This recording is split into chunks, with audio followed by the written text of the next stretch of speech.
Welcome back to Tickets to Travel, the business of travel experiences. I'm your host, Mario Bauduin, and today I thought it may be appropriate to dive into the blazing inferno that could possibly be FYRE Festival 2.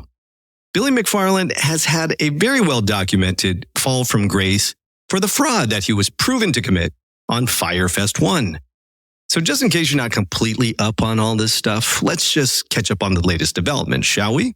Billy McFarland, infamous for the 2017 FYRE Festival debacle, has announced FYRE Festival 2, scheduled for May 30th to June 2nd, 2025, on Isla Mujeres, Mexico.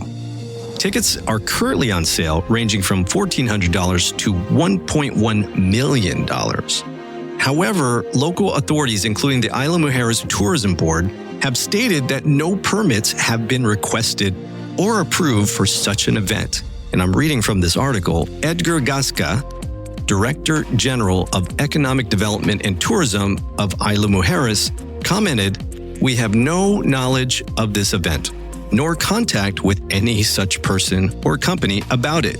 And that's from people.com. Despite these concerns, McFarland insists that FYRE Festival 2 is legitimate and that his team is collaborating with experienced partners in Mexico to handle logistics, production, and operations. He also mentions that they are in communication with local and state governments to ensure compliance and a successful event. Before we dig in, let's make one thing clear. We truly hope this festival is real. Not because we think it'll be an awesome time, but because Billy still owes a ton of money to a lot of people, local Bahamian workers, investors, and ticket buyers from FYRE Fest 1 who never got what they paid for. If this actually happens, maybe, just maybe, some of that debt will be finally repaid. And why does this matter to me and the Tickets to Travel podcast?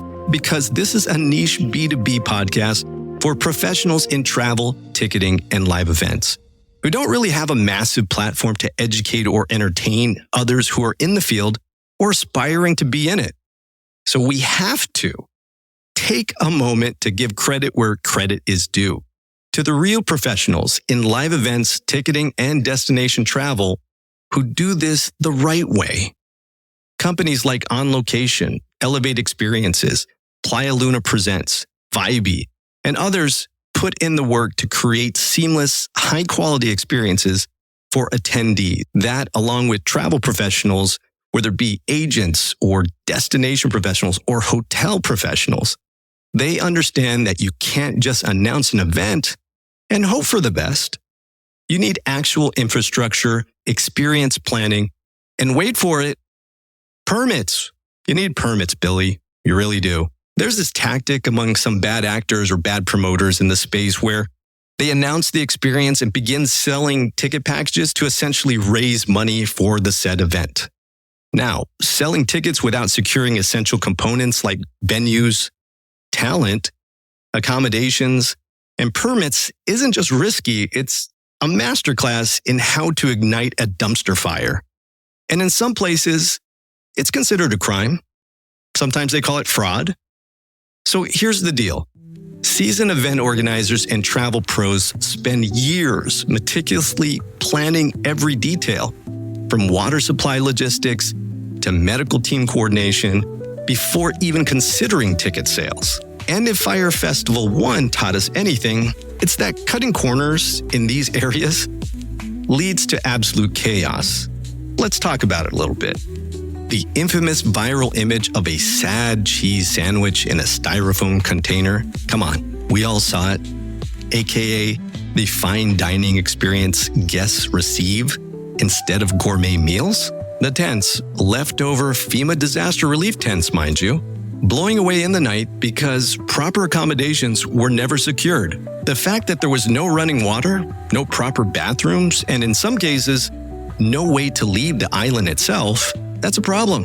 It's called transportation and lack of planning. The two competing documentaries, Netflix's FYRE, The Greatest Party That Never Happened, and Hulu's FYRE Fraud, both of which chronicled the sheer level of fraud and logistical incompetence that led to the festival's collapse.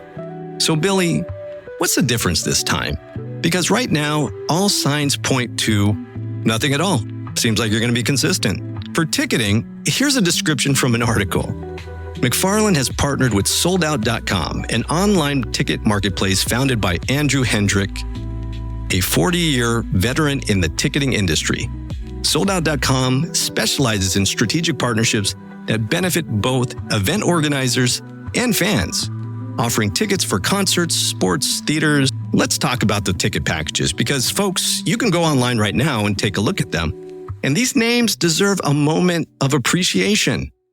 First, starting at $1,400 per ticket, we have the Ignite package, which sounds more like something you'd pick up at a self-help seminar rather than a festival ticket. Then there's the Fuego package, which is $5,000 because nothing says trustworthy event like doubling down on a fire-related theme when your first festival literally went down in flames. But wait, it gets better. There's the Phoenix package for $12,500, named after a mythical bird that rises from the ashes. Subtle Billy, very subtle. And finally, the Piece de Resistance.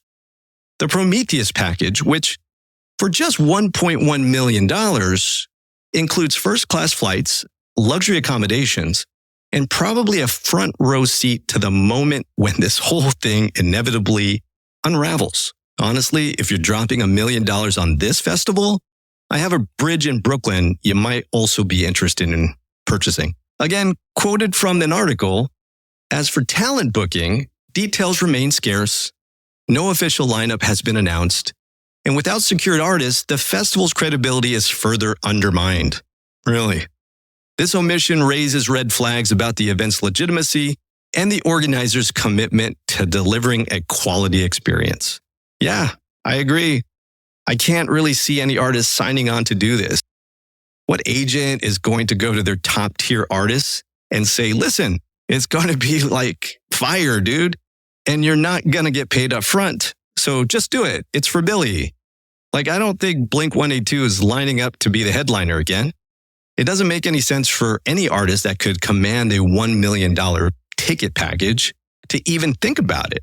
That's rare air, guys. That's Beyonce, Coldplay, Jay-Z, and Eminem kind of air. Elevate your travel business with Victory Live, the platform featuring $6 billion in professional sports, concerts, festivals, and theater inventory, including Broadway hits, Las Vegas shows, and top events like Coachella and the Super Bowl. With global content sourced directly from rights holders or approved ticket brokers, Victory Live offers net rates, seamless API connectivity, white label solutions, and a B2B portal for travel agents. Visit victorylive.com for more information and tell them that the Tickets to Travel podcast sent you. To understand the gravity of the situation, let's explore how destination festivals are actually organized, along with their typical timeline. So if you're looking at a particular date, you got to find the date, and 18 to 12 months prior to, that's a year and a half or so, you have to do three things first. You define the festival theme and its goals, establish a unique concept that differentiates the festival and resonates with the target audience. Number two, you set a budget. Develop a comprehensive budget covering all aspects, including artist fees, venue rental, security, logistics, and of course, marketing. Third, you choose a suitable venue. Select a location that aligns with the festival's theme and can accommodate the expected attendance, considering accessibility and infrastructure. That's a year and a half to be clear. And then along the same lines, depending on how many people are on your team, you've also got about a timeline of a year, 9 months to a year before the festival to obtain necessary permits. Secure all required permits and licenses, such as noise permits, alcohol sales licenses, and public space occupation permits. In advance, and especially if it's in Mexico, oof, sit down. That's a long process and very complex that we won't get into now. Also, you've also got to book that talent and the vendors. You got to confirm the agreements with the artists, the food vendors, and other essential service providers, ensuring they are contractually obligated to participate. That's an important thing to note. The live entertainment piece cannot be done on a handshake, a phone call, or a verbal agreement. especially when you're Billy McFarland. These people are shrewd and unpredictable. They typically get paid up front, and even then, you can talk to any legitimate festival promoter or agent for that matter, and they may not show up. Artists are funny people, and they have a way of doing what they want to do when they want to do it. And without that contract and payment up front, would you show up if you're an artist who could command $1 million package? I don't know. Sounds a little far-fetched. Next up, you secure the venue and lodging contracts. You negotiate hotel and venue contracts to ensure proper accommodations for guests and staff, and artists for that matter. Typical contract negotiations include room blocks and attrition clauses, ensuring a set number of rooms are reserved with allowances for cancellations. And if it's a complete hotel buyout, even more complex. And there's a number of things to consider, including payment upfront for a portion of that contract. Food and beverage minimums, establishing required spending amounts at venue properties within the venue, force majeure and cancellation terms, protecting both parties in case of unexpected disruptions, massive fires in Los Angeles, a hurricane, or this thing we all didn't see coming like COVID-19, exclusive rights agreements, ensuring event exclusivity at that chosen venue. You could imagine how much complexity there is if you have back-to-back events, different themes, different crowds. Could be a mess. You have to take care of that well in advance of the festival. From 9 to 6 months before the live event, plan logistics and infrastructure, arrange for stages, sound systems, sanitation facilities, security measures, and emergency response plans to ensure a safe and enjoyable experience. Now, the stages itself, some artists won't even take a stage if it's not up to their standards. The stage and the sound system have to be at a certain level if you want Coldplay or Red Hot Chili Peppers to perform. It's what they're used to. And the costs associated with that is way more than a few Fuego packages, if you know what I'm saying. 6 to 3 months before the live event, marketing and promotion. Develop a strategic marketing plan to build anticipation and drive ticket and package sales, utilizing various channels to reach the target audience. Oh, and you can't forget about sponsorships. Sponsorship, this is ongoing. It's not easy to sell a dream to any major or not so major brand without an established track record of being able to gather an audience, and not so much an infamous spectacle like FYRE Fest 1. So finding sponsors for this thing, it's going to be a little tough, Bill. Skipping any of these steps, that's how you end up with disaster relief tents and cheese sandwiches in styrofoam boxes. Maybe I gave you a little bit more to think about and a little more respect and understanding of what goes into a travel experience, a destination festival, or a live event in general. That's it for today's episode of Tickets to Travel podcast. If you've enjoyed this episode, subscribe, leave a review, and share it with someone who loves a good cautionary tale. And if you happen to be considering spending your hard-earned money on FYRE Fest 2, perhaps reconsider, invest in a well-planned, professionally executed destination festival instead. Wait, did I even mention that he's not selling ticket protection on these ticket packages? Oh man. If anyone who's got this far and would like to talk about their experience in the destination festivals or travel experiences space, please reach out. You can find us at www.tttpod.com. Or if you happen to be Billy McFarland and you're listening, get at me, man. I think you have a lot of explaining to do for the thousands of professionals in this niche space. So until next time, this has been Tickets to Travel, and I've been your host, Mario Bauduin. Hit us up on the socials. That's at Tix, the number 2 Travel Pod on IG and TikTok.